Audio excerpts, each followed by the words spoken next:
বাঙালির সবসময়ের প্রিয় মাছ হলো ইলিশ, আর তাও এই বর্ষাকালে বাঙালি হয়ে ইলিশ খাবে না, এটা হতেই পারে না। ঠিকই ধরেছেন, আজকে আমাদের চ্যানেলের নতুন রেসিপি হলো সর্ষে ইলিশ। তো চলুন দেখে নেওয়া যাক।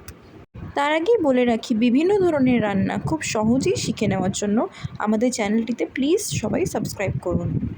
সর্ষে ইলিশের প্রথম উপকরণটি হলো ইলিশ মাছ। তো দেখতেই পাচ্ছেন এখানে ভালো করে নুন হলুদ মাখিয়ে ইলিশ মাছটি রেখে দেওয়া হয়েছে। পরের উপকরণগুলি হলো সাদা সর্ষে, পোস্ত, কাঁচা লঙ্কা এবং কালো সর্ষে। প্রত্যেকটি উপকরণই 1 টিস্পুন করে নিতে হবে এবং কাঁচা লঙ্কাটা সম্পূর্ণ অপশনাল, যে যেমন ঝাল খাবে সেই বুঝে। যেহেতু আমি এখানে 4টি মাছ নিয়েছি, তাই প্রত্যেকটি উপকরণ 1 টিস্পুন করে লেগেছে।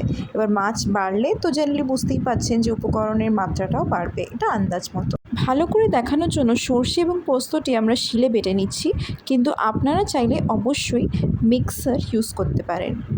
মশলাটা বাটা হয়ে গেলে সেটা দিয়ে একটা পেস্ট বানাতে হবে এবং পেস্টটার মধ্যে 1/2 চামচ হলুদ গুঁড়ো এবং 1/2 চামচ লঙ্কার গুঁড়ো দিয়ে দিতে হবে।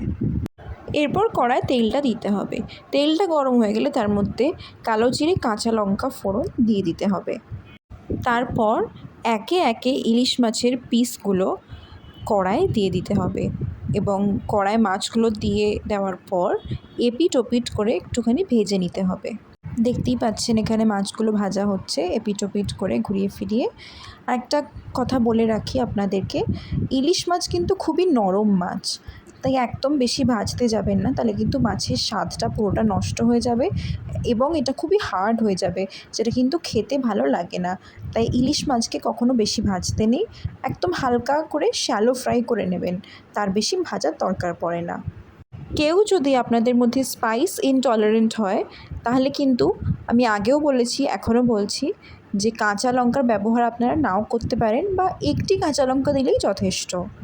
মোটামুটি 2 থেকে 3 মিনিট মাছটা ভাজতে হবে। তো এখানে মাছটা শ্যালো ফ্রাই করা আমাদের হয়ে গেছে, তাই আমরা আগে যে পেস্টটা প্রিপেয়ার করে রেখেছিলাম সেই পেস্টটা আমরা এবার এখানে দিয়ে দিলাম।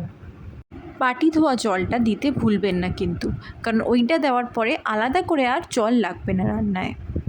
পেস্টটা দেওয়া হয়ে গেলে কয়েক মিনিট একটুখানি নাড়াচাড়া করতে হবে এবং নুনটা আমাদের দিয়ে দিতে হবে এবং নুনটা দেওয়া হয়ে গেলে মিনিট 5 জন্য চাপা দিয়ে রাখতে হবে।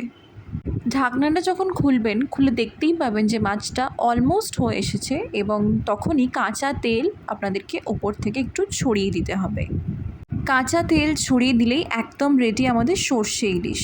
নিজের চোখেই আপনারা দেখলেন এই রেসিপিটা কতটা সহজ, তাই বাড়িতে কোনো গেস্ট এলে তাড়াতাড়ি বানিয়ে ফেলুন এই সর্ষে ইলিশ এবং আমাকে কমেন্ট বক্সে অবশ্যই জানাবেন কেমন লাগলো।